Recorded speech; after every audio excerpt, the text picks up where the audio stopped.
क्या आपने कभी सोचा है कि अगर अंटार्कटिका, जो अर्थ का सबसे ठंडा और बर्फीला कॉन्टिनेंट है, एक ऐसी जगह है जहां तापमान शायद ही कभी हिमांक बिंदु से ऊपर जाता है और जहां बर्फ की चादरें हजारों फीट मोटी हैं, पूरी तरह पिघल जाए तो क्या होगा? यह एक ऐसा सवाल है जो वैज्ञानिकों और पर्यावरणविदों को समान रूप से चिंतित करता है, क्योंकि इसके परिणाम दूरगामी और विनाशकारी हो सकते हैं। क्या हम सब डूब जाएंगे? क्या हमारी तटीय रेखाएं हमेशा के लिए बदल जाएंगी? क्या शहर गायब हो जाएंगे? क्या हमारी सांस्कृतिक विरासत और आर्थिक केंद्र पानी के नीचे दफन हो जाएंगे?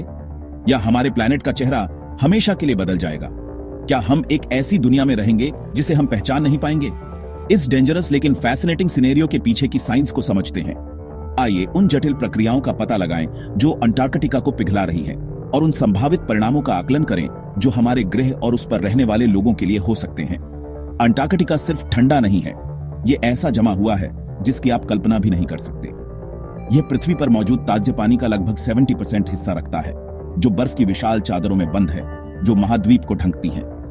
यहां इतनी बर्फ है कि अगर यह सब पिघल जाए तो यह हमारे ग्रह के लिए एक प्रलयंकारी घटना होगी, जिससे दुनिया भर में समुद्र के स्तर में अभूतपूर्व वृद्धि होगी। तो दुनिया भर में सी लेवल 60 मीटर तक बढ़ सकता है।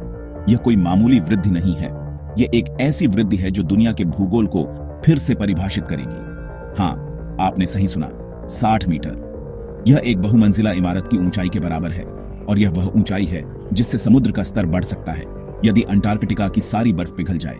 इमेजिन कीजिए, मुंबई, कोलकाता और चेन्नई जैसे शहर, जो लाखों लोगों के घर हैं और जो भारत की अर्थव्यवस्था और संस्कृति के महत्वपूर्ण केंद्र हैं, गायब समंदर में समा जाएंगे। उनकी जगह केवल पानी होगा जो उनके पूर्व अस्तित्व की याद दिलाएगा।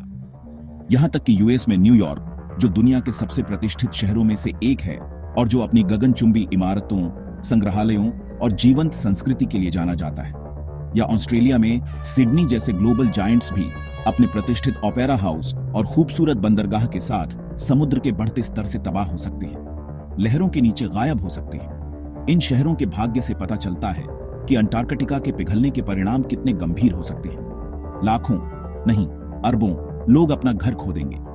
उन्हें अपने घरों, अपनी आजीविका और अपने समुदायों को छोड़ने के लिए मजबूर होना पड़ेगा, जिससे जलवायु शरणार्थियों का एक मानवीय संकट पैदा हो जाएगा।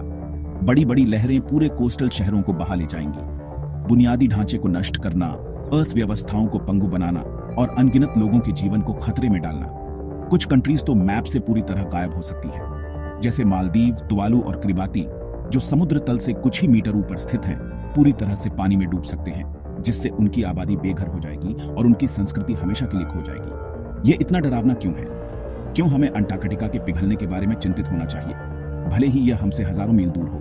क्योंकि ग्लोबल वार्मिंग, जो मेनली हम ह्यूमंस की वजह से हो रही है, ग्रीन हाउस गैसों के उत्सर्जन के माध्यम से हमारे ग्रह के जलवायु को बदल रही है, और अंटार्कटिका इस परिवर्तन के प्रभावों के प्रति विशेष रूप से संवेदनशील है। हर साल प्लैनेट को और गर्म कर रही है, जिससे बर्फ की चादरें पिघल रही हैं और समुद्र का स्तर बढ़ रहा है। अंटार्कटिका की बर्फ पहले से कहीं ज्यादा तेजी से पिघल रही है। कुछ क्षेत्रों में बर्फ की चादरें प्रतिवर्ष कई मीटर की दर से पिघल रही हैं, और यह दर तेज होने की उम्मीद है, क्योंकि ग्रह गर्म होता रहता है।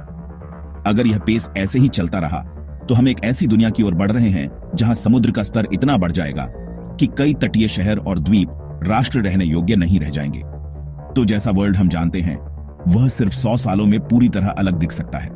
एक ऐसा भविष्य जहां लाखों लोग विस्थापित हो जाएंगे और जहां हमारे ग्रह का भूगोल हमेशा के लिए बदल जाएगा। लेकिन गुड न्यूज यह है, अभी देर नहीं हुई है। हमारे पास अभी भी इस प्रवृत्ति को उलटने और अंटार्कटिका के पिघलने के सबसे बुरे प्रभावों को रोकने का समय है। अगर हम अभी एक्ट करें तो हम इन ग्लेशियर्स के पिघलने को धीमा कर सकते हैं और रोक भी सकते हैं। इसके लिए हमें ग्रीनहाउस गैसों के उत्सर्जन को कम करने, नवीकरणीय ऊर्जा स्रोतों में निवेश करने और अधिक टिकाऊ जीवन शैली अपनाने की आवश्यकता है। कैसे? कार्बन एमिशन कम करके, जीवाश्म ईंधन पर अपनी निर्भरता को कम करके, और स्वच्छ ऊर्जा स्रोतों जैसे सौर, पवन और जलविद्युत में निवेश करके, कम प्लास्टिक यूज करके, प्लास्टिक प्रदूषण को कम करके, और पुनः प्रयोज्य उत्पादों का उपयोग करके हम अपने ग्रह पर अपने प्रभाव को कम कर सकते हैं।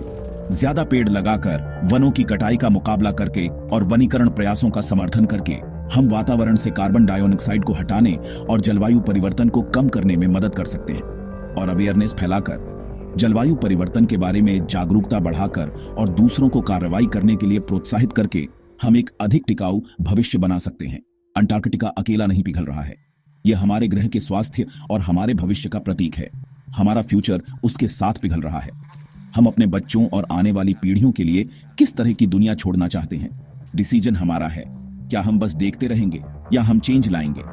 क्या हम एक ऐसी दुनिया के लिए खड़े होंगे जहां अंटार्कटिका की बर्फ सुरक्षित है और जहां हमारे ग्रह का भविष्य सुरक्षित है? अगर आपको यह वीडियो इंटरेस्टिंग लगा तो लाइक करें, शेयर करें और चैनल को सब्सक्राइब करना न भूलें। अपने दोस्तों और परिवार के साथ इस वीडियो को साझा करके आप जागरूकता बढ़ाने और दूसरों को कार्रवाई करने के लिए प्रोत्साहित करने में मदद कर सकते हैं। और बेल आइकॉन को टैप करें ताकि आप हमारा अगला साइंस एडवेंचर कभी मिस न करें। हमारे चैनल को सब्सक्राइब करके आप जलवायु परिवर्तन और अन्य महत्वपूर्ण वैज्ञानिक मुद्दों के बारे में अधिक जान सकते हैं और आप एक अधिक टिकाऊ भविष्य बनाने में मदद कर सकते हैं।